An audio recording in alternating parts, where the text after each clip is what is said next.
mesa se llama Junto a todos los niveles, con todos los pacientes. Sabéis que uno de los retos más importantes que tenemos actualmente es la cronicidad, no solo por el envejecimiento de la población, sino porque también tenemos muchas más personas con tratamientos crónicos desde momentos más tempranos de la vida y que las tenemos en diferentes ámbitos asistenciales y se van moviendo entre ellos. Por tanto, todas las iniciativas que se llevan a cabo para intentar mejorar tanto la conciliación interniveles, todo lo que sea optimizar el tratamiento, pues tienen que ser bienvenidas. Y esta mesa, pues bueno, lo que intenta reflejar es diferentes iniciativas que lo que tienen como objetivo es el paciente, sobre todo en el centro, y un abordaje multidisciplinar e interniveles. Tenemos representantes de los tres ámbitos un poco asistenciales y vamos a hablar con ellos, nos van a contar sus experiencias y después vamos a intentar ver qué es lo que nos falta y hacia dónde tenemos que llegar. Yo lo voy a hacer muy cortito porque lo que quiero es que hablen ellos y nos cuenten sus experiencias. Y la primera persona que nos va a hablar en esta mesa es la doctora Marta Aparicio. Ella es farmacéutica de atención primaria desde el 2017, ahora en el departamento de Alicante, pero también ha estado en Elche y ha sido colaboradora en el desarrollo del programa Optimiza y de herramientas de ayuda a la prescripción en el programa corporativo Abucasis. Ella nos va a hablar de este programa Optimiza y qué herramientas podemos utilizar para la mejora de la prescripción en el paciente crónico complejo. Hola, buenas tardes. En primer lugar, quiero agradecer el haberme dejado participar en la mesa de hoy, que me hacía mucha ilusión, y también la colaboración de la Subdirección General de Farmacia en la preparación de la charla de hoy. Bueno, os voy a hablar de tres temas. Uno de ellos son todas las herramientas que se han puesto en disposición de los profesionales a través de Abucasis para la mejora del uso de medicamentos en esta población. La segunda, hablaré un poco más de la hoja Optimiza, que es lo que se quería de mí para esta mesa. Y los últimos minutos lo que os voy a contar es la experiencia de un programa nuevo que hemos implantado en el departamento de Alicante. Bueno, medicación sin daño es el tercer reto mundial de la seguridad del paciente de la OMS. Una de las áreas claves es la polifarmacia. Ya tenemos estrategias a nivel nacional, como la de cronicidad o la de seguridad del paciente, que nos indican que tanto la revisión como el establecer sistemas de apoyo y la prescripción ayudan a un uso más seguro de medicamentos en esta población. La Dirección General de Farmacia a lo largo de estos años ha apostado por esta medicación sin daño y concretamente en el paciente mayor polimedicado pues han establecido una serie de medidas que podéis ver aquí, es toda la línea azul y hoy os voy a contar un poco las que yo he considerado que han sido más importantes. En un primer momento, pues, digamos que la Dirección General de Farmacia se ha enfocado mucho en la información y la formación a los profesionales sanitarios y a los pacientes. Tenemos la página web Medicamenti para los pacientes y luego se han emitido una serie de boletines y de píldoras muy interesantes para los profesionales que estamos revisando tratamientos, que los tenéis todos disponibles en la página web. Por otro lado, se ha configurado el back office de MPRE. MPRE es el módulo de prescripción. Entonces, tenemos distintas herramientas que nos ayudan que ayudan al clínico a la hora de prescribir. Son alertas que nosotros no vemos, pero yo creo que es interesante que el farmacéutico las conozca y, sobre todo, que podemos solicitarlas como mejora en el sistema, ¿no? Si detectamos que se pueden beneficiar los pacientes. Una de ellas son los protocolos asociados a códigos de CIE cuando lo ponemos en el contacto del paciente, le damos seguimiento y a determinados CIEs le ofrece la posibilidad de abrir un protocolo, por ejemplo, el de dislipemia o en las infecciones ambulatorias, que se han colgado recientemente todos los protocolos. Luego, otra alerta importante es la de indicación, de la indicación de los tratamientos. Se llama correlación CIE-ATC. Están codificados todos los medicamentos, la mayoría de los medicamentos para una serie de indicaciones. Por lo tanto, pues en este caso, cuando intentan prescribir denosumab para fractura, no sería la indicación asociada a la ficha técnica. El sistema le ofrece al médico los diagnósticos correlacionados que el paciente tiene activos y luego también, en caso de que no haya activos, también te puede ofrecer más diagnósticos correlacionados con la ficha técnica para que al final toda la información que tenemos en la historia clínica pues, sea veraz. Luego también hay otras herramientas que ayudan al médico a la hora de prescribir, que es la precarga de la pauta posológica, las adecuaciones en dosis de insuficiencia renal y hepática. Cuando un paciente tiene un diagnóstico como esto, se habilita los iconos que tenéis ahí abajo para que el prescriptor se dé cuenta de que hay que ajustar el tratamiento. Luego, alerta dosis máxima, también lo mismo. Pues cuando la dosis pasa por encima del límite, pues hay una alerta que es el icono este de DL rojo para que el clínico pues tenga que rectificar. Luego, las duplicidades, pues, por ejemplo, en este paciente se intentaba prescribir sitagliptina, que es un DPP-4, con un GLP-1. Pues el sistema ya te ofrece que tiene que ser prescrito en la semaglutida cuando acabe el tratamiento con sitagliptina. Hasta ahí son herramientas que nosotros no vemos y que el clínico pues, se le van ofreciendo. Nuestro papel es, si encontramos pacientes que se puedan beneficiar de un ajuste posológico, de una dosis, de una duración, pues hacerlo llegar a la oficina de Gaia para que se valore y se pueda implementar en el sistema.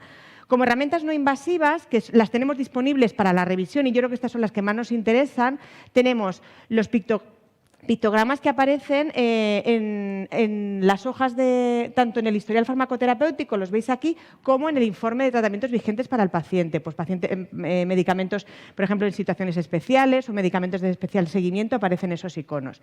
Y a partir de ahora sí que son herramientas que se pueden usar a la hora de la revisión del tratamiento.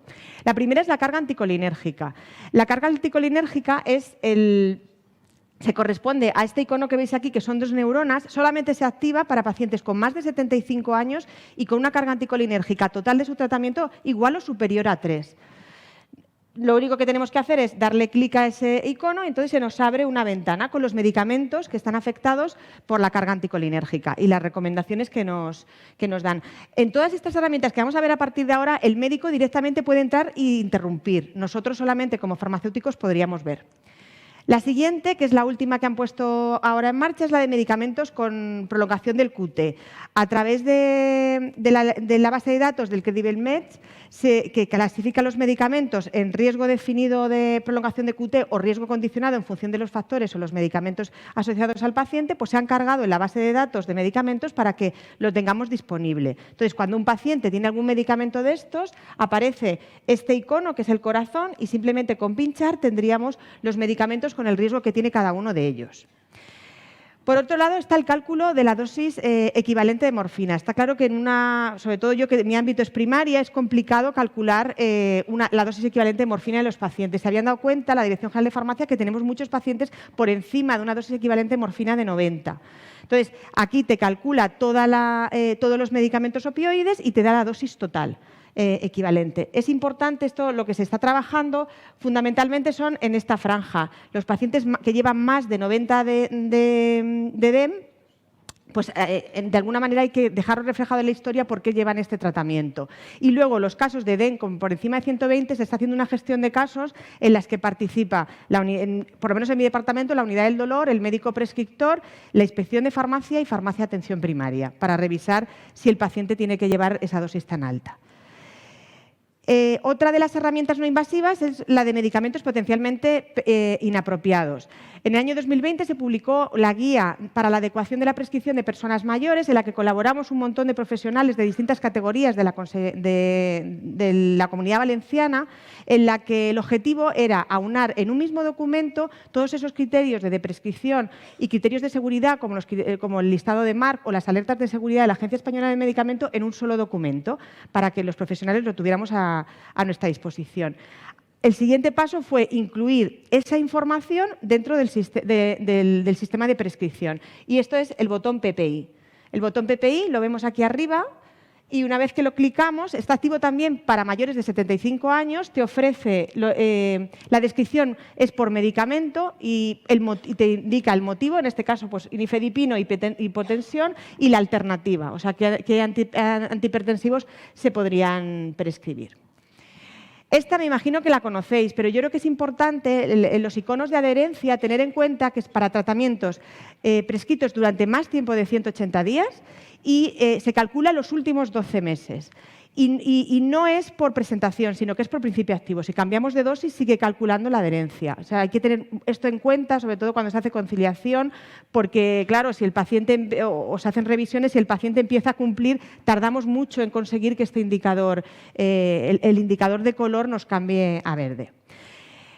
Por otro lado, querían que os explicara la hoja REFAR. Bueno, una de las actividades que tenemos los farmacéuticos es la revisión, pero por medicamento. Es decir, por ejemplo, pues la triple WAMI. Sacamos todos los pacientes que tienen triple WAMI y revisamos por qué la tienen y recomendamos el suspenderla. O bien pacientes que llevan dosis altas de morfina. Es decir, revisamos un medicamento, un paciente. Para eso usamos, que no me voy a detener por el tiempo que tenemos, usamos un aplicativo que es el aplicativo REFAR, en el que, bueno, lo que os quería mostrar es que con este mandamos una notificación al médico que nos interese. Puede ser el médico prescriptor, el médico responsable de cupo, y es un programa que nos ofrece paciente a paciente con acceso directamente a la historia para poderlo revisar.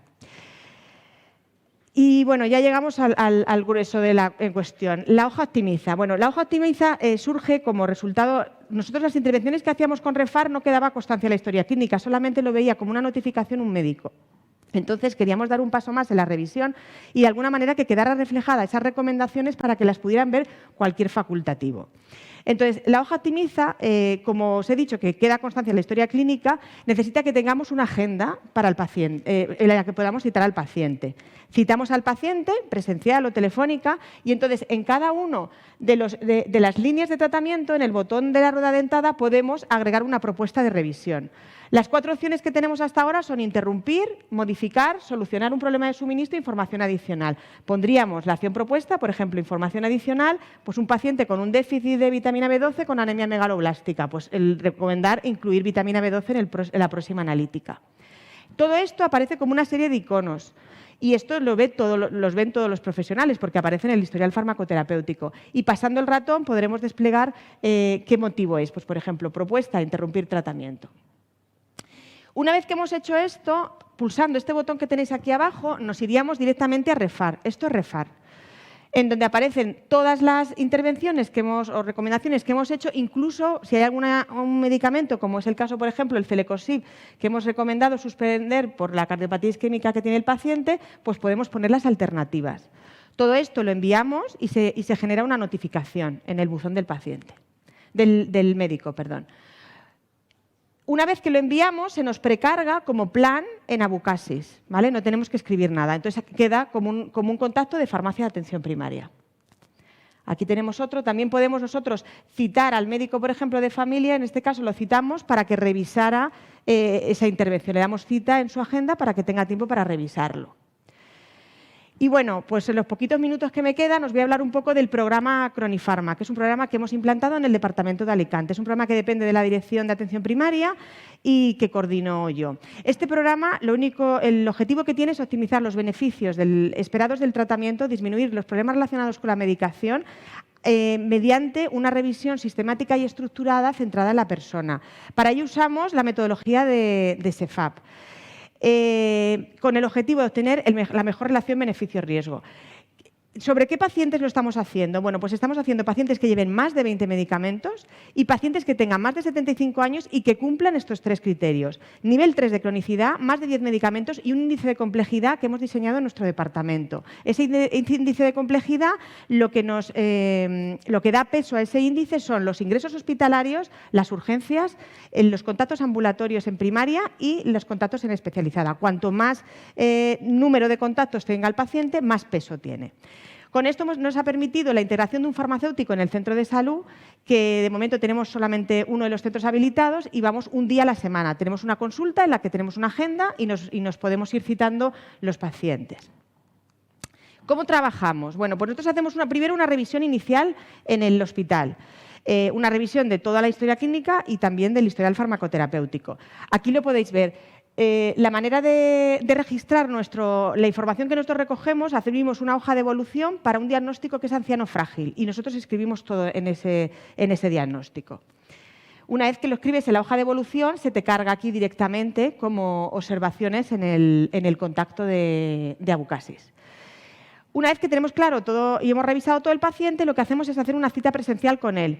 Hay que tener en cuenta que la población que hemos elegido es una población muy vulnerable y sobre todo una población con mucha carga de morbilidad. Entonces, hay pacientes que nos vienen al centro de salud y hay otros pacientes que nos tenemos que desplazar a su domicilio y hacemos esa entrevista en su domicilio.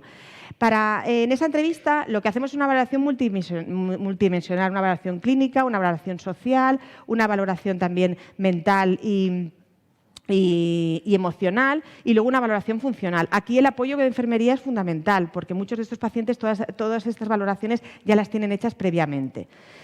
Y una vez que nos hemos reunido con él, hemos revisado toda la medicación, hay veces que nos cuesta un par de citas, porque son pacientes, ya os digo, de más de 20 medicamentos, pues nos hacemos una reunión con su enfermera, con su médico, y hay veces que viene incluso el trabajador social para definir qué estrategia queremos con él y cuál va a ser el plan.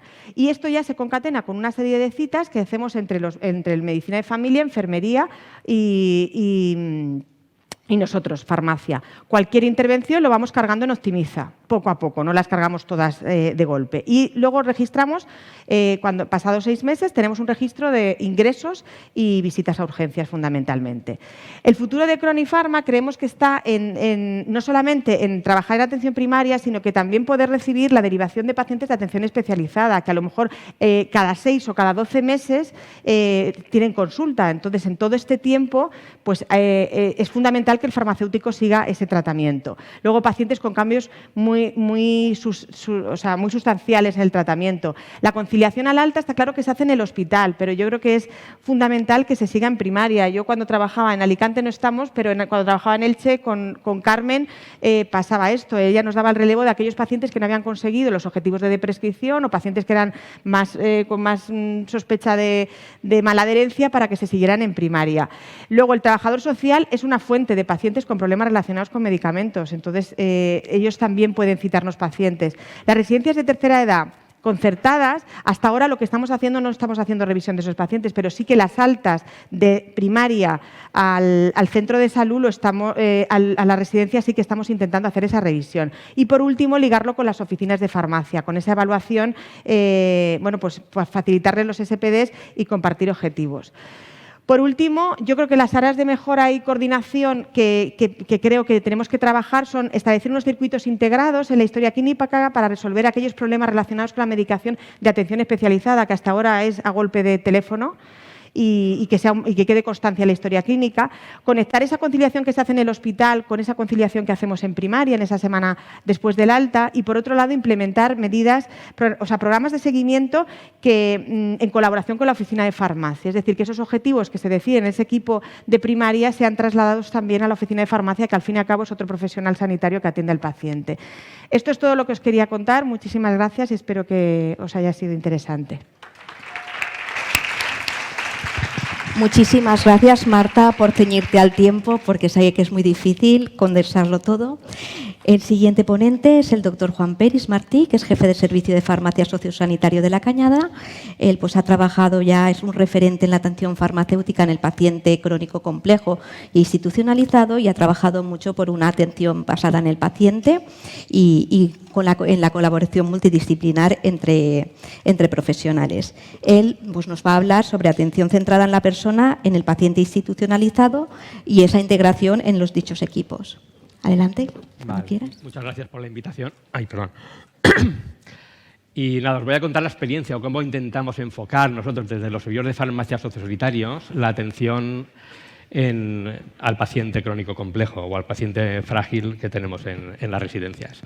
Lo primero, voy a definir un poco el paciente. El paciente crónico complejo o el paciente frágil no se crea en un día. Es una evolución, un proceso evolutivo que suele empezar cuando la persona tiene una sola patología, luego se van sumando otros problemas de salud, y hablamos de multimorbilidad, hasta que llega un momento que aparece la fragilidad o la vulnerabilidad que tiene esa persona ante un factor estresante, un factor de estrés o cualquier otra situación, empezar a tener un problema ya de discapacidad o dependencia, ¿no? Es en ese momento, a partir de cuando ya el paciente podemos considerarlo frágil, cuando empieza a incorporarse a la residencia, ¿no? Cuando se puede llegar a institucionalizar.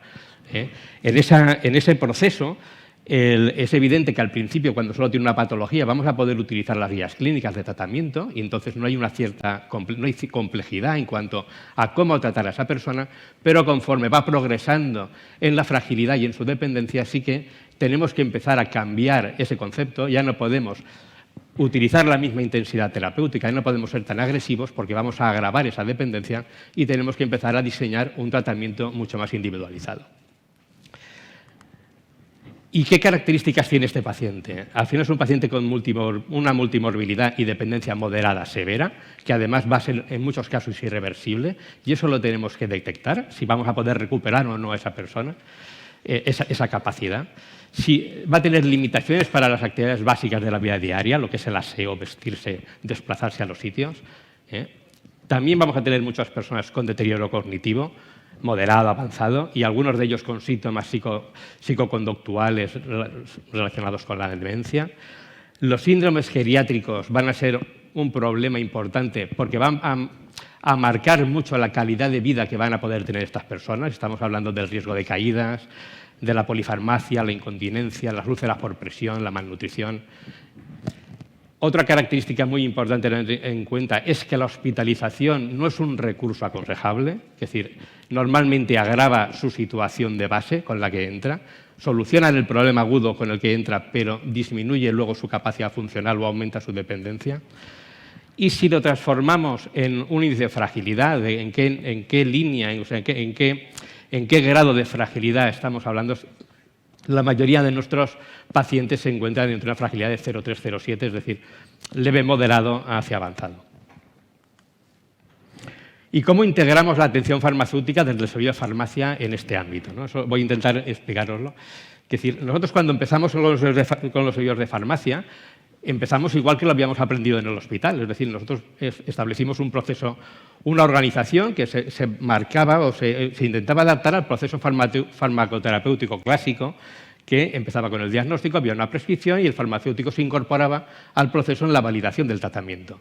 Nos dimos cuenta con el tiempo de que eso, bueno, aportábamos cierta calidad asistencial, aportábamos algo, pero no aportábamos lo que deberíamos de dar, ¿no? Nos quedábamos cojos. Era un proceso que está centrado en el diagnóstico o en el binomio diagnóstico-tratamiento para nosotros, pero este paciente precisa otro tipo de atención. Precisa una atención integral, donde haya una valoración integral, que es como se trabaja en los centros sociosanitarios. Esa valoración integral nos va a permitir desarrollar un plan de atención individualizado sobre el que ya se va a basar la próxima prescripción médica y nuestra validación. Y este sistema es el que se organiza en las residencias. Cada 6 meses se valora a todos los residentes, con lo que nosotros tenemos un proceso en el que nos integramos, vemos una valoración integral del paciente cada 6 meses y durante ese periodo de tiempo, evidentemente, continuamos con el proceso clásico de prescripción y validación. Es decir, esto exige una modificación o un cambio estructural o de organización del servicio de farmacia y cuando entendimos que teníamos que hacerlo así fue cuando empezamos a notar que estábamos ya aportando valor en la atención. Es decir, es pasar de un proceso centrado en el diagnóstico a un proceso centrado en la persona o en las condiciones que tiene esa persona. Vale, pues voy a intentar, con un ejemplo y además práctico, intentar un poco para llevarlo a la práctica, ¿no? Para que veáis cuál es la dinámica de trabajo de una forma sencilla, de valoración integral, marcar objetivos y establecer un plan de atención individualizado desde el equipo interdisciplinar. La valoración integral es una valoración, como es integral, es decir, valora las distintas dimensiones de la persona, a nivel clínico, funcional, mental, social, en las diferentes, bueno, lo podéis ver a nivel clínico, la multimorbilidad, la polifarmacia, los síndromes geriátricos, a nivel funcional, las actividades que puede hacer para la vida diaria, el inmovilismo, el riesgo de caídas, a nivel mental, el deterioro cognitivo, los síntomas psicoconductuales, la situación afectiva con la que se encuentra, ¿no? Y también es muy importante la parte social y también, evidentemente, qué espera esa persona, cuáles son sus valores, cómo espera vivir el resto de su vida o de su familiar, ¿no? Incluso antes del COVID, ahora ya no, pero bueno, esperemos que vuelva a pasar. Es decir, ya teníamos residencias donde incorporábamos al propio paciente si cognitivamente estaba bien y si no, se invitaba a su familiar más cercano a que participara de la valoración integral que hacía el equipo. Es decir, ¿y nosotros qué aportamos? La primera duda es, entonces, ¿qué aporta el farmacéutico en esa valoración? En esa primera enfoque, ¿no? En esa primera, ¿qué aportamos? No lo teníamos muy claro. Pero ahora lo que estamos haciendo ahora, y esto tampoco tiene mucho tiempo, pero vamos cambiando, nos estamos adaptando aún a este proceso, estamos haciendo una evaluación global del tratamiento. ¿Cuántos medicamentos lleva? ¿Cuál es la carga selántica anticolinérgica que lleva ese paciente en conjunto? Si hay algún criterio stop, si hay medicamentos que se relacionan con un mayor riesgo de caídas o con una disminución de la ingesta, una evaluación nutricional. Porque la idea es trabajar en equipo. Entonces necesitamos que el resto del equipo entienda cómo la medicación que lleva esa persona está condicionando su realidad. Porque si luego vamos a tener que tomar decisiones, el psicólogo, el fisioterapeuta, el director de la residencia también tiene que entender cómo es la situación, o sea, cómo está condicionando la medicación o cómo puede estar condicionando la medicación esa situación. Porque de lo que se trata es de saber en qué lugar está. Es decir, la VGI, la evaluación integral, no deja de ser una foto que intenta determinar en qué punto de la trayectoria de fragilidad se encuentra esa persona. Como hacemos en las residencias cada 6 meses una valoración, si tenemos distintas fotos, eso es una película. Entonces, podemos ver cuál es su trayectoria de fragilidad, ver a qué velocidad está deteriorándose, o si no se deteriora, o si se recupera. Podemos ver y adaptarnos a esa situación. Y con eso aún tendremos más información sobre qué pronóstico podemos esperar y adaptar el tratamiento a esa realidad. Y luego la valoración, este tipo de valoración multidimensional también nos permite, con el resto del equipo, saber o conocer qué áreas podemos tener de mejora o qué áreas problemas se dan en esas personas para poder actuar. Es decir, una vez tenemos esa valoración, esa foto, y sabemos dónde está, transformado en un grado de fragilidad o en un nivel de fragilidad, podemos determinar si la fragilidad es leve, moderada o avanzada y establecer unos objetivos asistenciales más o menos de este tipo. Es decir, si la fragilidad es leve, estableceremos unos objetivos dirigidos a aumentar su supervivencia. Si la fragilidad es moderada, tenderemos a priorizar la capacidad funcional y el mantenimiento funcional. Y si la fragilidad ya es avanzada, pues el control sintomático y la preparación a cuidados paliativos, ¿no? Nos podemos ir adaptando a esa situación y adecuando la intensidad terapéutica con ese primer objetivo general de tratamiento. Lo vemos en un paciente, por ejemplo, ¿no? Una mujer de 83 años, con Alzheimer, hipertensión, bloqueo auriculoventricular, diabetes, dispepsia con antecedentes de úlcera gástrica, insomnio, ansiedad, artrosis con dolor. Lleva un tratamiento que podríamos considerar más o menos normal, donepezilo para el tema cardiovascular, aspirina, losartán, hidroclorotiazida y amlodipino; para la diabetes, metformina, vildagliptina y insulina, glargina; para la dispepsia, omeprazol; para la ansiedad, trazodona y zolpidem. Un tratamiento que si lo vemos de forma normal, pues en la validación lo podemos ver más o menos normal, ¿no? Nos puede llamar la atención alguna cosa. Está bien, es decir, el peso, pues el IMC es de 22,2, no es que sea, es decir, ya empieza a ser un poco bajito, pero bueno, está muy bien controlado el nivel de tensión, de glucemia, la bioquímica más o menos está bien para su situación. Y cuando hacemos la evaluación geriátrica integral, pues nos damos cuenta, que nos informan que la dependencia funcional es moderada, también tiene un deterioro cognitivo moderado, con la habilidad emocional, con un índice neuropsiquiátrico de 2, esto es leve, no hay mucho problema, pero tiene ya un riesgo de caídas, tiene riesgo de úlcera por presión, pero ha perdido peso, un 5,6% en los últimos 6 meses, que puede ya ser un poco alarmante. Y la valoración que hacemos, pues lleva 11 medicamentos, una polifarmacia considerada excesiva, la carga sedante anticolérgica es alta, por trazodona y zolpidem, como criterio stop aparece zolpidem, medicamentos que pueden disminuir la ingesta, que está perdiendo peso, pues donepezil o metformina, bastantes medicamentos relacionados con caídas, ya ha tenido una caída, y requiere titular la medicación. Esto he puesto un pantallazo de la aplicación ResiPlus, que es la que se utiliza en el ámbito sociosanitario de forma mayoritaria, y donde cada uno de los profesionales, veis a la enfermería con las escalas ahí con el Bartel, cada uno de los profesionales tenemos la opción de escribir el seguimiento, escribir la valoración que hacemos, y tenemos, digamos, toda la información que desarrolla cada uno. Es decir, bueno, con esta situación, que si nos situamos con un índice de fragilidad de 0,41, estamos hablando de una fragilidad moderada y tenemos que pensar que a lo mejor es el momento de empezar a cambiar la línea de tratamiento. Se detecta en las áreas problema, como riesgo de malnutrición, deterioro funcional y cognitivo que está en progresión, porque la anterior valoración estaba mejor. El riesgo de caída aparece y antes no lo tenía, y está la polifarmacia. Como objetivos del equipo, que se plantea objetivos más concretos, pues prefieren, o sea, quieren potenciar con la psicóloga la participación en talleres de estimulación cognitiva, reducir el riesgo de caída y mejorar el estado nutricional, ¿no? Es decir, y ahora pasamos un poco, es decir, a partir de ahí ya tenemos el índice de fragilidad, nos marca como una prioridad al tratamiento funcional, para mantenimiento funcional, y tenemos unos objetivos de equipo. Y sobre eso tenemos que proponemos cómo adecuar el tratamiento para que adaptar a esa realidad y poder aportar en el cumplimiento de los objetivos.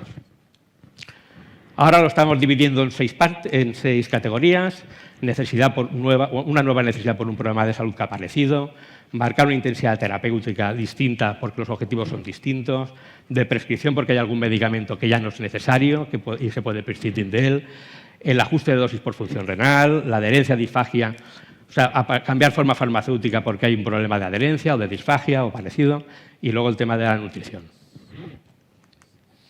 En este caso nos podríamos plantear, ¿no? Es decir, si estamos haciendo un enfoque más dirigido al mantenimiento funcional, pues nos podemos ya permitir objetivos más laxos a partir del control glucémico y de la hipertensión y reducir ahí medicación.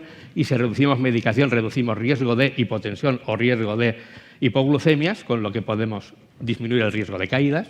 Todo tiene que estar enlazado con los objetivos. Podemos prescribir, en este caso, por zolpidem, donepezilo, e intentar, por ejemplo, donepezilo, y no iniciar memantina y dejarla de reserva por si empezaran a tener alteraciones conductuales, y empezar con eso y no empezar con un antipsicótico. A nivel de nutrición, evidentemente, hay que hacer una evaluación nutricional con ingesta, peso y completa y ver esa necesidad, o empezar ya con un refuerzo en cocina. Y en adherencia, pues como un cambio sencillo de omeprazol a lansoprazol. Es decir, esto es lo mismo, el pantallazo de ResiPlus, donde nosotros pues, colocamos las propuestas que hacemos. Y esas propuestas, evidentemente, luego las tiene que decidir el equipo. No todas las propuestas que hacemos se trasladan al plan de actuación. Pero cuando sí se trasladan, evidentemente, luego tenemos que hacer un seguimiento de esa situación. Si en este caso se hicieran, tendríamos que ver si esa persona tiene más episodios de insomnio o no, porque le hemos quitado el zolpidem. Y si los tiene, tendremos que darle una solución. Si la tensión o el control glucémico no se controla como esperábamos que se controlara, y tendremos que volver hacia atrás. Es decir, esto no es matemáticas, esto es clínica, evidentemente, y tenemos que seguirlos. Vale, y ya acabo. Nos había pedido que pusiéramos una o dos ideas hacia la continuidad asistencial entre niveles. Perdón por la velocidad, pero bueno, voy a centrarme solo en uno, es decir, en el de abajo. Es decir, creo que es muy importante en este tipo de pacientes, cuando se trasladan de un nivel asistencial a otro, que no vayan patología-tratamiento. Sirve de poco. Sirve de poco porque luego lo ve un cardiólogo, ve que tiene FA y lo vuelve a anticoagular. Y hace 6 meses le habíamos quitado la anticoagulación porque tenía una fragilidad avanzada y no tenía sentido un tratamiento tan preventivo, ¿no? Y que encima le crea problemas. Entonces, la información tiene que ser compartida entre niveles asistenciales y tiene que incluir el diagnóstico de situación, los objetivos que se plantea el equipo que está atendiendo a esa persona y el plan de actuación individualizado. Ya está. Y con esto ya acabo. Y muchas gracias. Muchas gracias también, Juan, por ceñirte al tiempo. Nuestra tercera ponente es Carmen Matoses, especialista en farmacia hospitalaria y doctora en farmacia, y está a cargo de la atención farmacéutica al paciente hospitalizado en el Hospital General Universitario de Elche. Es miembro del equipo PROA y responsable de farmacovigilancia, y desde hace más de 10 años se encarga de la continuidad asistencial de paciente quirúrgico del Servicio de Traumatología y Cirugía Ortopédica. Con ella vamos a hablar de la aplicación de una guía de conciliación en el paciente quirúrgico polimedicado. Adelante. Hola, ¿me oís? Bueno, pues en principio agradecer a Patricia y a todo el comité organizador y científico del Congreso haber contado conmigo para explicar un poco la experiencia que hacemos día a día en nuestro hospital desde hace más de 10 años en base a una guía de conciliación, una guía de manejo perioperatorio. Simplemente quería un poco justificar el por qué lo hacemos en el paciente quirúrgico. Lo hacemos con el paciente quirúrgico, polimedicado y paciente mayor. Sabéis todos de sobra, ha aumentado la esperanza de vida a nivel nacional, a nivel mundial, y ahora ya estamos viendo pacientes que se caen, se rompen la cadera y tienen 80, 90 años y aún así van a quirófano, obviamente, porque si no el paciente se queda en la cama. Con lo cual nos encontramos cada vez pacientes más mayores, pacientes recambios de prótesis de rodilla, pacientes que cada vez están más polimedicados porque cuanto más años tienes, obviamente más probabilidad de enfermedades crónicas tienen. Hasta el 80% de los pacientes mayores de 65 años presentan una enfermedad crónica. De hecho, la Comunidad Valenciana hizo una encuesta de salud ya en el año 2010, ya tiene muchos años, diciendo qué comorbilidades eran las más frecuentes, y hablábamos de pacientes que las más frecuentes, que es las que vemos todos los días nosotros en nuestra práctica asistencial, pues la hipertensión, la diabetes, la dislipemia. Vemos muchos problemas también degenerativos, pacientes con artrosis, pacientes ya con demencia a nivel del sistema nervioso, y son pacientes obviamente polimedicados. Polimedicados, ¿por qué? Porque tienen, lo que decía, hasta 20 pacientes, está hablando Marta de los pacientes que ellos ven, pero eso, pacientes con más de 5 medicamentos que toman de manera crónica, entendiendo de manera crónica porque lo toman más de 6 meses seguidos, con lo cual para nosotros ya es un tratamiento crónico. Y esto lo encontramos a nivel ambulatorio. Hay datos de que a nivel ambulatorio el consumo medio de fármacos es entre 7 y 13, pero bueno, Marta sabrá más de estos datos, y que la prevalencia de polimedicación alcanza el 50%. Pero no solo a nivel ambulatorio. ¿Qué pasa? Que ahora nos encontramos, lo vemos día a día, la media de edad del paciente hospitalizado el paciente hospitalizado también es un paciente envejecido, ¿de acuerdo? Se supone que los hospitales son para tratamientos agudos y nos estamos viendo que son personas mayores de 65 años y que hasta el 42% de las altas corresponden a pacientes de más de 65 años. Esto si no contamos las altas por partos, ¿vale? Es un dato muy importante, y hasta casi la tercera parte de los pacientes con altas tienen más de 75 años, con lo cual el paciente crónico polimedicado que teníamos a nivel ambulatorio está pasando también al hospital, y nos lo encontramos en el hospital. Y si nos centramos en el paciente crónico polimedicado, vemos que va asociado a una serie de errores de medicación,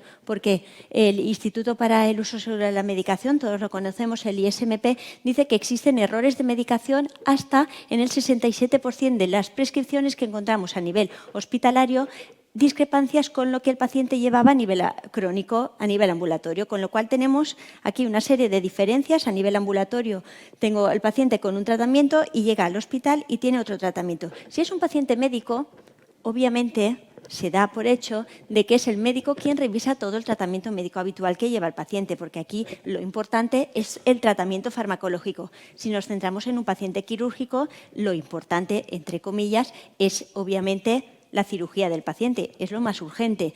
Hay una evaluación de preanestesia, si es un ingreso programado, si es un ingreso urgente será en el momento, pero si es un ingreso programado para una cirugía, el anestesista verá el tratamiento para ver qué medicación decide suspender o continuar, pero previo a la intervención quirúrgica. Una vez el paciente está hospitalizado, ya le han intervenido, después ya no lo ve. ¿Y qué pasa? Que el cirujano no siempre evalúa al paciente antes del quirófano. El paciente le opera y cuando le opera ve que el paciente pues, es hipertenso, es diabético y dice, vale, ¿qué medicación lleva? Y como nos pasa a nosotros, ahora ya por principio activo, pero muchas marcas de toda la vida, yo desde que era residente ya subíamos a conciliar en pacientes quirúrgicos de cirugía general y digestiva. Claro, yo subía con ellos y parecía yo un vademecum-andante, porque me decían, Carmen, ¿qué es el COZAR?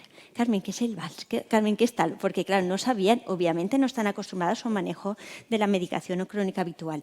Entonces, por eso, la guía del manejo perioperatorio nos centramos más en el paciente quirúrgico, ¿de acuerdo? Porque el tratamiento farmacológico en un paciente médico suele ser más variado. En un paciente quirúrgico, tú tienes la analgesia posquirúrgica, tienes la profilaxis antibiótica pre y post y después control de dextros como mucho y tratamiento habitual que tome el paciente. Ya lo veíamos cuando teníamos la prescripción manual, que muchos la habéis conocido, las copias de las hojas amarillas, que aquí en la Comunidad Valenciana lo veíamos, pues ponían toda la medicación y decían, cuando tolere, su medicación habitual.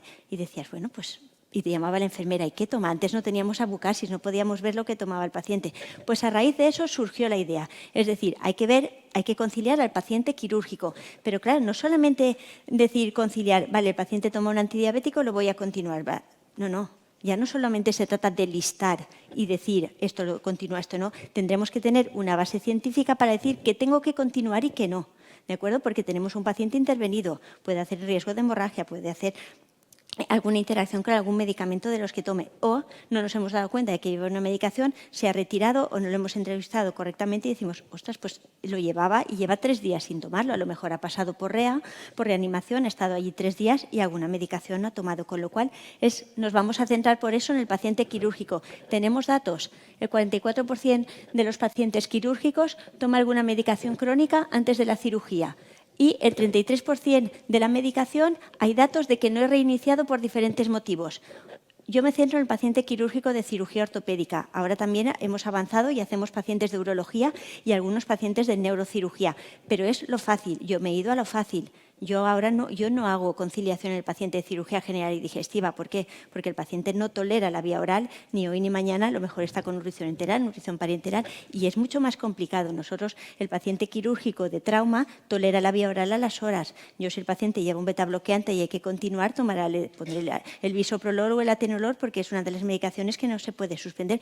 Pero si el paciente no tolerase la vía oral, habría que cambiar a un esmolol o habría que cambiar a un atenolol intravenoso. Eso ya no es un manejo perioperatorio tal cual de conciliación, eso ya, por eso siempre cuando rotan los residentes conmigo decimos, a ver, nosotros vemos a un paciente que está hemodinámicamente estable, ¿de acuerdo? Yo hago un manejo de esa medicación y el paciente va a tomar la medicación oral, ¿de acuerdo? Pero es importante controlar al paciente y ver las complicaciones que podrían deberse si retirásemos esa medicación. Por lo tanto, a nivel preoperatorio, más o menos está un poco salvado, es decir, hay que minimizar la exposición a fármacos que vayan a prolongar o a profundizar o a aumentar el riesgo hemorrágico o el riesgo tromboembólico, que eso el anestesista lo hace. De hecho, en todos los hospitales lo tendréis, supongo como en el nuestro en Elche, que tenemos una guía del manejo antitrombótico aprobado por la Comisión de Trombosis y es el que manejamos. Y importante, también el paciente... Los anestesiólogos lo ven, el paciente lleva un IMAO, cuidado que va a interaccionar con la perfusión de dolantina que le va a utilizar, ¿de acuerdo? Esas cosas son importantes, pero nosotros yo me centro a nivel posoperatorio, ¿de acuerdo? No suspender aquello que no puedo suspender, ¿de acuerdo? Y suspender aquello que me va a alterar, ¿de acuerdo?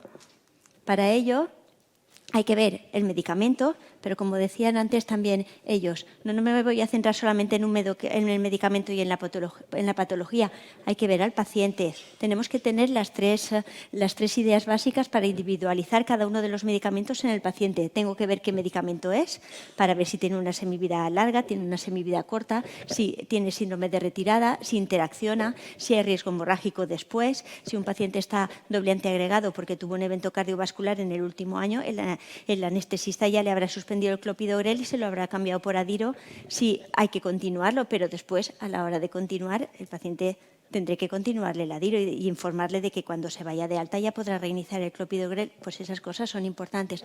El tipo de intervención quirúrgica, ¿de acuerdo? El tiempo, aquí en este caso, pues sí, la duración del periodo en dieta absoluta es muy, muy importante.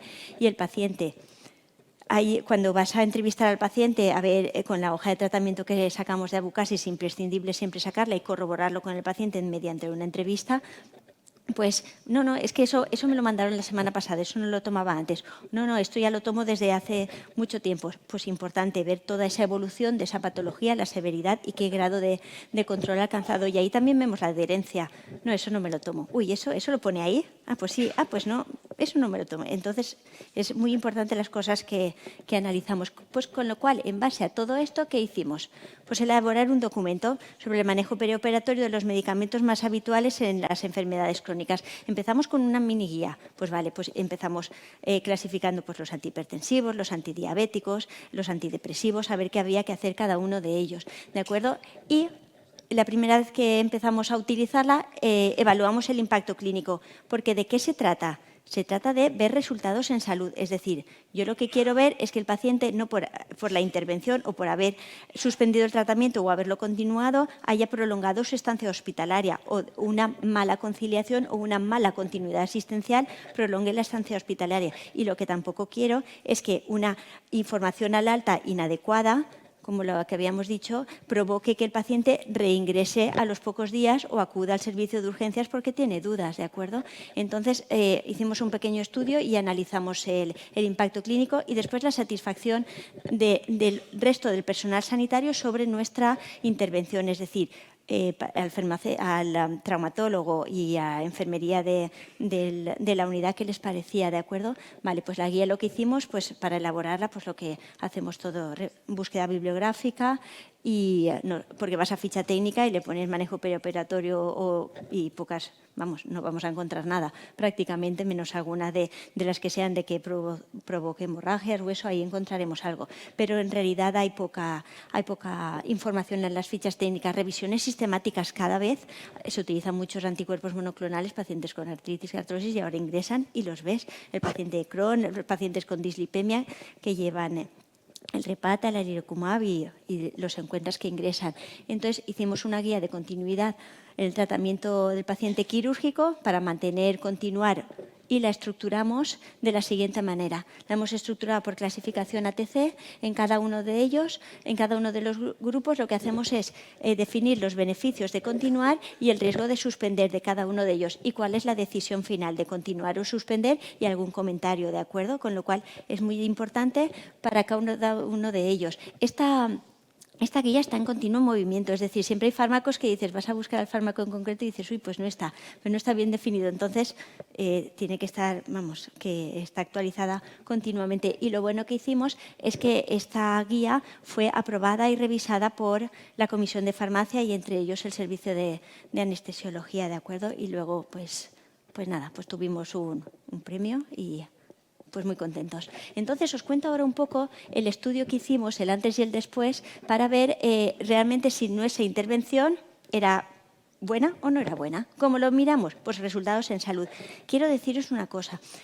Yo no decido a qué paciente concilio. Es decir, es el traumatólogo o es el urólogo quien me dice en el tratamiento. De hecho, si conocéis, antes el Prisma y ahora con el Orion Clinic, nosotros creamos una línea de tratamiento que era conciliación según farmacia. El paciente quirúrgico ingresa, le pone la cefazolina prequirúrgica, le pone la analgesia, le pone el lorazepam para dormir y el protector gástrico y me pone conciliación según farmacia. Entonces, yo acudo a demanda de los que ellos solicitan, ¿de acuerdo? Entonces, aquella vez que hicimos el corte, lo que hicimos fue comparamos con los que no nos habían dicho de conciliar. El grupo de intervención, obviamente, nos suelen avisar en los pacientes más polimedicados y en los pacientes mayores, no en los pacientes jóvenes, por eso en el grupo de intervención la edad media era de 73 años y en el grupo control era de 62 años, eran un poco más jóvenes, ¿de acuerdo?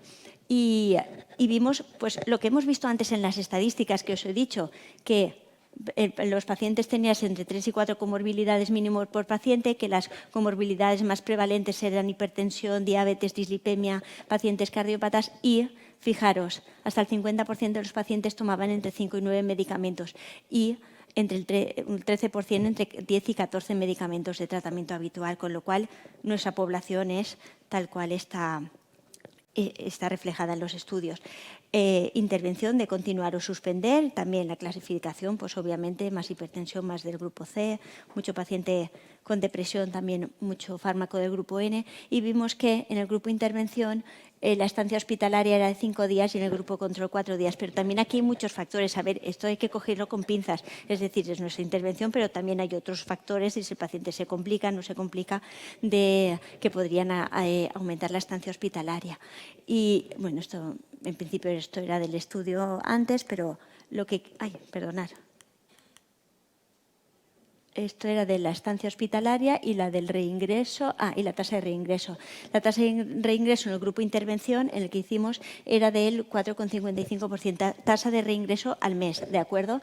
Y el grupo control, pero una tasa de reingreso, lo que contamos era que el diagnóstico del ingreso estaba relacionado con la intervención de antes, si había ingresado por otra cosa que no tenía nada que ver, no lo contábamos. Y en el grupo control fue mayor la tasa de reingreso. ¿Que pueda ser debido o no a nuestra intervención farmacéutica de ese manejo perioperatorio? Pues puede ser, no puede ser, pero hay múltiples factores, pero te queríamos medir, a ver un poco resultados en salud, a ver cómo iba esto. En la encuesta de satisfacción que mandamos, pasamos una encuesta que ya estaba validada, que es la que, bueno, aquí en la Comunidad Valenciana lo conocemos, que fue el Consúltenos, que fue un programa que se utilizó hace años y ellos tenían una encuesta de satisfacción ya validada, entonces utilizamos la misma. ¿Por qué? Porque eran en total 9 preguntas cerradas de sí o no, y entonces es más fácil de evaluar y así medíamos el índice de satisfacción, el grado de conocimiento del programa, la valoración del programa, este programa de conciliación, del manejo perioperatorio y la opinión sobre los resultados en el paciente y la valoración de nuestro trabajo por parte del resto del personal sanitario, ¿de acuerdo? Entonces, el índice de satisfacción de los traumatólogos, 18 traumatólogos del servicio contestaron la encuesta, la pasamos y quien quiso contestó, era del 86% y los enfermeros pues también, porque eran ellos antes los que estaban, ahora cuando subes, uy, Carmen, ya habías tardado, ¿sabes? Porque están esperando, ay, me ha dicho que toma no sé qué, ni sé cuántos, pero ahora le preguntas, ¿vale? Entonces ellos sí que están muy agradecidos. Pero ¿cuál es la realidad actualmente? Datos actuales, publicados en la bibliografía todavía. Incremento de los reingresos en los 30 días posalta hospitalaria, siguen aumentando. Aumentan las visitas a urgencias por eventos adversos a medicamentos y otras necesidades. Demanda de los profesionales de atención primaria en los 15 días después de la alta hospitalaria. Algo está fallando, algo no hacemos bien, es lo que decía también Marta. Y todo esto con un aumento de costes. ¿Áreas de mejora? Pues mayor comunicación al alta. Nosotros, en nuestro servicio, el alta está un poco descuidada. Tiene que haber una mayor capacidad de coordinación, estratificar pacientes, ¿de acuerdo? Siempre hay muchos modelos de estratificar, ellos ya han hablado de ellos. Y muy importante, veracidad del tratamiento prescrito. Ha hecho una compañera, la residente, un estudio de la veracidad de lo que es la hoja de tratamiento de abucasis y siempre, importantísimo, siempre hay que cotejarlo con entrevista al paciente. ¿Por qué? Porque llegamos a discrepancias realmente que son muy importantes, no lo que está escrito en la receta es lo que realmente toma el paciente. Y esto ya para dejarlo ahí para el debate. Gracias. Muchas gracias, Carmen. Finalmente nos acompaña Virginia Saavedra. Ella es especialista en farmacia hospitalaria, doctora en farmacia y trabaja como adjunto en el Hospital Universitario Puerta de Hierro, Majadahonda, en Madrid. Y desarrolla su actividad preferentemente en la continuidad asistencial, farmacoterapéutica y atención farmacéutica al paciente institucional que requiere atención en el servicio de urgencias. ¿De acuerdo? También es miembro del grupo coordinador del grupo de Cronos, de la SEF. Y ella nos va a hablar de modelos de mejora en las transiciones asistenciales del paciente con fragilidad y cómo lo están afrontando desde su hospital. Adelante, Virginia. Bueno, pues en primer lugar dar las gracias por la oportunidad de estar esta tarde aquí con vosotros compartiendo nuestra experiencia y eso, os quiero contar brevemente cómo estamos abordando nosotros la continuidad asistencial. Bueno, está claro que la continuidad asistencial es una necesidad del sistema sanitario para poder garantizar una, por lo menos, mínima calidad y seguridad en la atención que prestamos y hacer frente al envejecimiento que tenemos de la población y a esa mayor prevalencia que tenemos de enfermedades crónicas. Al final, el objetivo es reforzar el vínculo entre los distintos ámbitos de asistencia sanitaria, ¿no? Atención primaria, atención especializada y, como no, los centros sociosanitarios. Al final, todo tiene que redundar en pues, garantizar, como decíamos, una mayor eficiencia y efectividad de la intervención, calidad en la asistencia, seguridad en la atención y, obviamente, va a redundar en la satisfacción de los usuarios y también de los profesionales sanitarios, claro. Ya comentó la compañera cuál es el objetivo, bueno, que se estableció en 2017 ya por la Organización Mundial de la Salud y que se centraba en 3 ejes: polifarmacia, situaciones de riesgo y transiciones asistenciales. Y como veréis, bueno, pues es un hecho, o sea, la intervención en la transición asistencial es un área donde el farmacéutico tiene que estar presente y yo aquí, vamos, reivindico el papel del farmacéutico porque es verdad que, hablando con otros compañeros, dicen es que nosotros no tenemos una persona que se dedique como tal a ello. Entonces, os voy a contar cómo surgió en nuestro caso. En concreto, bueno, para mí fue toda una oportunidad porque, aunque os he traído aquí lo que era el objetivo, uno de los objetivos de farmacia en 2013, esto se estableció ya en 2011 con unos objetivos de la Comunidad de Madrid, de los que nos ponen anualmente, era realizar conciliación de la medicación. Ellos no te decían ni cómo, ni dónde, ni cuándo, pero había que hacerlo. Bueno, así fue en 2011, creo que la última vez que lo pusieron como objetivo fue 2013, porque pocos servicios de farmacia pudieron llevarlo a cabo. Al final, pues como siempre, no dan recursos, pues esto es lo que hay, hasta aquí hemos llegado.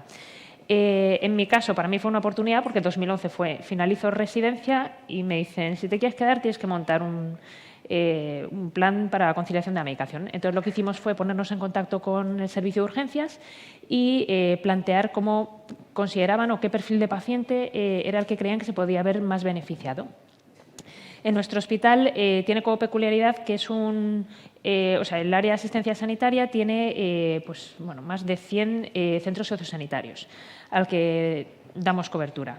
Entonces, teníamos claro que el paciente institucionalizado era un perfil de paciente con toda la polimedicación que tiene, que se podía ver más beneficiado.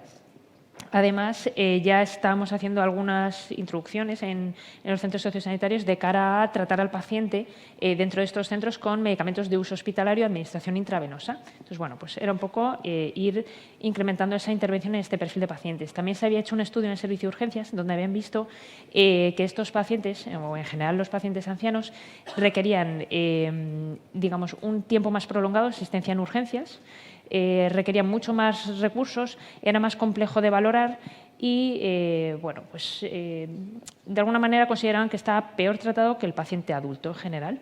De ahí, esto hizo que diera un salto y se materializara en la creación de la unidad del paciente institucionalizado. Lo que se hizo fue reservar 12 camas que teníamos de la observación de urgencias para este perfil de pacientes. Y ya iba a haber como una atención mucho más dirigida a estos pacientes, iba a haber también la intervención de enfermería de continuidad asistencial y iba a haber un farmacéutico que, bueno, que ya desde 2011 lo veníamos realizando, pero ya en concreto sobre estos pacientes de esta unidad. Como decimos, el objetivo es que este paciente, primero, se le pueda asignar el recurso más apropiado. En el momento que consideramos que el paciente puede ser dado de alta a residencia y que a lo mejor lo único que requiere es tratamiento intravenoso y se puede proporcionar en ese centro sociosanitario, se le proporciona. También hay pacientes que se pueden beneficiar de un ingreso hospitalario, pero tenemos también hospitales de apoyo, porque en ese momento no teníamos un servicio de geriatría como tal en el hospital. Históricamente había habido medicina interna, pero no teníamos geriatría. Entonces, tenemos también muy buena coordinación con un hospital de agudos con un servicio de geriatría muy potente, entonces también se ofrece esa posibilidad de tratar allí a los pacientes que requieren ingreso hospitalario y, bueno, pues un poco asignarles la mejor asistencia que se les pudiera proporcionar. Para que os hagáis una idea de nuestra intervención, nosotros, el farmacéutico, lo que hace es intervenir como a tres niveles. Uno de ellos es la conciliación de la medicación, otro de ellos es la revisión de la medicación, o sea, lo hacemos simultáneamente, la revisión de la medicación nueva que se prescribe y, en tercer lugar, hacemos una optimización de ese tratamiento crónico que lleva el paciente. Porque al final, bueno, ahora os comentaré, solamente tenemos un centro sociosanitario que es público, donde sí que hay un farmacéutico desde el año 2016-2017, donde sí que hay una revisión de la medicación mucho más exhaustiva, pero el resto de centros, la mayoría de ellos no tienen un farmacéutico, el farmacéutico que hay, pues realmente a lo que se dedica es a la gestión de la medicación, no tanto a la revisión. Entonces, nosotros intervenimos también a ese nivel. En el año 2022 conciliamos y revisamos y optimizamos el tratamiento en 1.557 pacientes con casi 1.500 intervenciones al ingreso, sobre todo de conciliación y revisión, y en torno a 1.000 intervenciones de cara al alta. Claro, el objetivo es que estas intervenciones sean realizadas sobre aquellos eventos adversos que puedan ser prevenibles y, sobre todo, que puedan producir daño al paciente. Intentamos que no sean intervenciones banales, porque lo que se trata es de que el médico, de alguna forma, vea nuestro valor, ¿no? Lo que estamos aportando. Para que os hagáis a la idea, hace unos años sí que estábamos cuantificando cuál era el grado de aceptación de nuestras intervenciones, porque nos interesaba ver hasta qué punto era útil o no. Os puedo decir que es verdad que es muy difícil de cuantificar, porque en muchos casos a lo mejor tú ves que es un error clarísimo y que le puede suponer un riesgo al paciente, pero cuando se lo vas a comunicar, nosotros siempre lo comunicamos vía escrita, o sea, en la historia clínica del paciente dejamos una nota con todo el tratamiento actualizado del paciente y con las recomendaciones, y aparte nos reunimos con los médicos para comentar todas las intervenciones y nuestro punto de vista. O hay veces que hay valoraciones que preferimos hacerlas junto con ellos y eso. Y entonces hay veces que cuando ya se lo comentas te dices sí, pero ya se va a marchar. Y a lo mejor está con casi la ambulancia en la puerta. Entonces sabes que no van a corregir esa prescripción, pero el error está ahí. Entonces, bueno, la cuantificación, yo os digo que venía a estar en torno a un 50% de las intervenciones que hacíamos eran claramente aceptadas, tanto al ingreso como al alta. Al alta hicimos también un pilotaje con las farmacéuticas de atención primaria, en los que trasladaron nuestras intervenciones a los médicos de atención primaria perdonad, y eso también estaban en torno al 50%. Os traigo aquí 3 casos para que os deis cuenta que, a pesar de los años que pasan y que llevamos haciéndolo, pues todavía se siguen produciendo, o sea, errores con medicamentos de alto riesgo, o sea, que es, vamos, muy actual, y entonces que no podemos relajarnos en este sentido. A pesar de que los médicos que asisten a los pacientes en WAPI suelen ser adjuntos, siempre más o menos los mismos, por las tardes y fines de semana, al final en el servicio de urgencias hay mucha rotación de personal, hay muchos residentes y, bueno, pues también hay un alto riesgo de que se produzcan estos errores. En este caso era un paciente que, cuando llega a urgencias, este es el tratamiento habitual que recogen los médicos en la anamnesis, e indican que estaba en tratamiento con Fendivia, bueno, con fentanilo, 112 microgramos cada 72 horas. Una dosis altita, desde luego. Y, de hecho, así se lo prescriben. Le ponen, bueno, 2 parches de 50 y uno de 12. Cuando vemos nosotros el informe de residencia, que eso es otra cosa que no nos explicamos, si ese informe de residencia llega hasta el hospital, ¿cómo es posible que siga habiendo este tipo de errores? Si ellos se supone que están viendo ese mismo informe que vemos nosotros. Pues cuando vemos ese informe no nos cuadra. Y entonces empezamos a tirar el hilo a ver de dónde puede venir ese error. Y es algo que nos pasa con mucha frecuencia y que todavía no les entra en la cabeza, y es el copia-pega. Copia-pega de informes previos. Pero es que no es que copien y peguen con lo que salió el paciente al alta, sino que copian y pegan con lo que llegó. ¿Qué pasó en este caso? Pues mirad, esto era con lo que se fue al alta el paciente en el último ingreso. Había venido con un diagnóstico de intoxicación por opioides y bueno, había tenido como consecuencia de la suspensión del fentanilo un síndrome de abstinencia. Al alta se va con una dosis de 12 y, cuando llegó, le volvieron a poner 112 porque era lo que había llevado el paciente al inicio de este proceso previo. Bueno, aparte de dejar la nota en la historia, si lo comunicamos, inmediatamente quitaron el parche de 12, pero bueno, si no llegamos a ver esto, ahí se queda y vuelve a hacer otra intoxicación por opioides. Otro caso que vemos con cierta frecuencia es por una mala interpretación de los informes. Hay algunos informes de residencia que tienen esta columna que pone dosis total diaria. Ellos lo interpretan como si fuera una toma más. Y aquí recogen Lixiana 60 miligramos cada 12 horas. Esto es lo que recoge el médico en su anamnesis. ¿Cómo lo pauta? Pues tal cual, 60 miligramos cada 12 horas. Igual se le comentó, se dejó la nota en la historia y lo corrigieron. O sea, como veis, y es que esto ha sido en el primer trimestre de este año. Fueron además como días muy, muy próximos entre unos y otros, y dices, madre mía. Y este caso ya el más flagrante, y además me ha gustado mucho la intervención de la compañera con respecto a los pacientes de traumatología, porque en estos casos dices, madre mía, ¿por dónde voy? Mujer de 54 años, institucionalizada, que ingresa en urgencias por una fractura isquiopubiana. Como antecedentes, demencia de Korsakoff, cirrosis, polineuropatía alcohólica en miembros inferiores en seguimiento por unidad del dolor. Esta es la nota de los traumatólogos. Tratamiento actualizado en 2020. Esto fue hace unos meses, en febrero de 2023. No lo tiene claro. En negro lo que toma y se queda así tan tranquilo. Si por lo menos lo hubiera dado por mirar, porque hay veces que no encontramos el informe, pero por lo menos dices, ve a receta electrónica a ver qué encuentras. Pues hombre, y teniendo en cuenta los antecedentes, vemos que este paciente tiene gabapentina 400 cada 8 y además una toma de quetiapina también de 200 en la cena y clorazepam y potásico 75 miligramos. ¿Qué le habían prescrito aquí? Metamizol y paracetamol. Y se quedan tan a gusto. Y esto lo habían prescrito a las 2:30 de la tarde del día previo a verlo nosotros. O sea, cuando nosotros vimos, este paciente ya más de 12 horas solamente con esto. Claro, en la historia tampoco quedaba muy claro qué iban a hacer con la paciente y con enfermería ya nos dijeron, no, es que parece ser que la van a dar de alta, que nada, tratamiento conservador de momento y bueno, pues esto es lo que tiene prescrito. Ya, la van a dar de alta, pero ¿en qué momento? Esta paciente, o sea, va a tener un síndrome de abstinencia, tal. Claro, llamamos a la residencia porque no teníamos el informe, nos dieron ya su tratamiento actualizado y se lo copiamos y aquí es que ya digo, mira, no voy a entrar en más detalles, le decimos valorar la reintroducción del tratamiento habitual. Y eso, a las 3 de la tarde nos estaban llamando los enfermeros a ver si nosotros podíamos pautarle algo a la señora porque estaba que se subía por las paredes. Dice, es que se tiene que ir en ambulancia, pero es que así no se puede ir. Entonces, bueno, pues al final nosotros no podemos, hablas con el traumatólogo y dices, algo tienes que hacer. ¿Vale? Bueno, estos son otro tipo de intervenciones, como os digo, de cara a optimización de tratamiento y valoración de lo que tiene prescrito en general, ¿vale? Que bueno, no voy a entrar en detalle. Y esto es el resto de coordinación que venimos haciendo, ¿vale? Por un lado, con atención primaria, que lo hacemos a nivel de farmacia comunitaria, ahora os contaré, farmacéuticos de atención primaria y la unidad de atención a residencias, la UAR, que se creó en 2020 a raíz de la pandemia. A nivel de centros sociosanitarios, como os decía, tenemos un hospital público y luego el resto son todos privados o con plazas concertadas. Y a nivel de atención hospitalaria, hacemos esta intervención en UAPI. También estamos coordinados con la atención geriátrica a residencias, que vendría a ser como la UAR, pero con geriatras del propio hospital, que también se creó en 2020, y coordinación con hospitales de apoyo. Que bueno, que esto... o sea, los traslados a hospitales de apoyo ya se venía haciendo desde hace muchos años, pero nosotros empezamos a intervenir en 2021.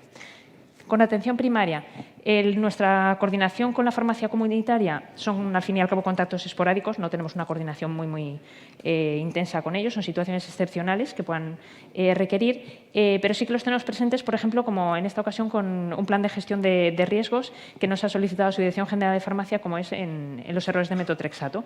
Les hemos solicitado que, por favor, bloqueen cautelarmente aquellas dispensaciones que puedan suponer un riesgo para el paciente. Con respecto a los farmacéuticos de atención primaria, tenemos un contacto mucho más estrecho y, además, cada 3 meses tenemos reuniones de la Comisión de Coordinación Asistencial en Farmacoterapia, donde pues, consensuamos diferentes intervenciones. También ellos hacen de interlocutores con nosotros de cara a los médicos de atención primaria. Y ahora os comentaré también en la UAR cómo intervenimos. Con respecto a la coordinación hospitalaria, los hospitales de apoyo, que no sé si aquí lo utilizaréis los tendréis de la misma manera, son hospitales en los que el paciente va a requerir una continuidad de cuidados, pero ya no requiere la complejidad terapéutica que puede requerir en un hospital de agudos.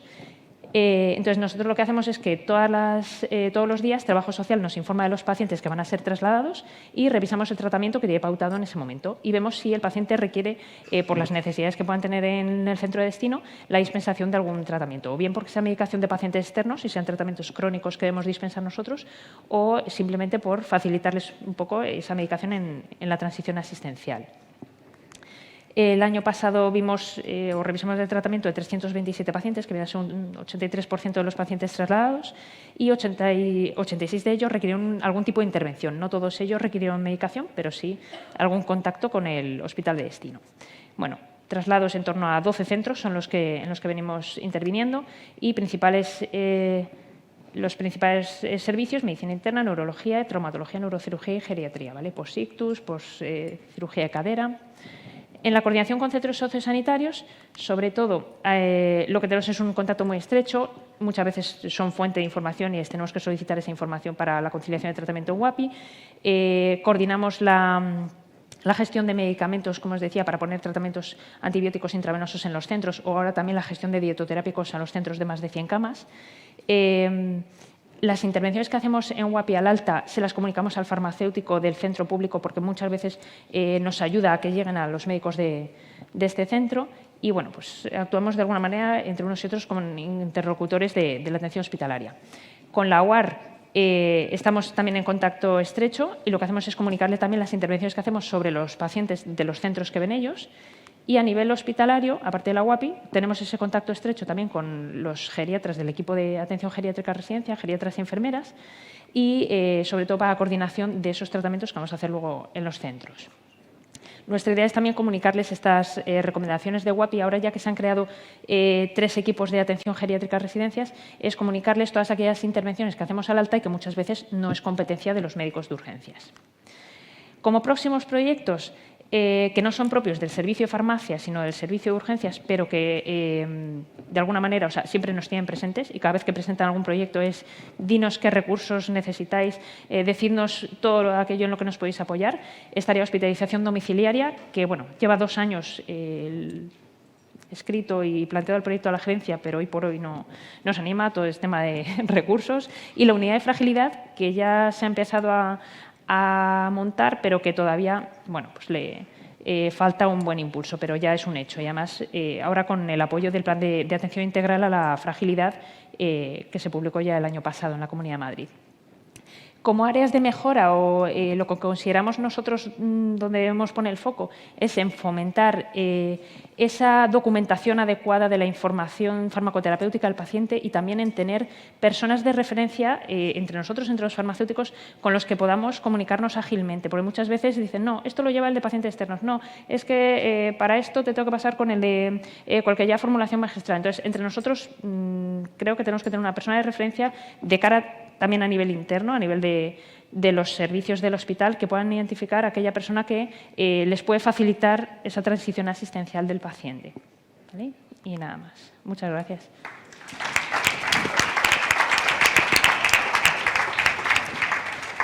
Muchísimas gracias a los 4, porque creo que han sido unas exposiciones muy interesantes.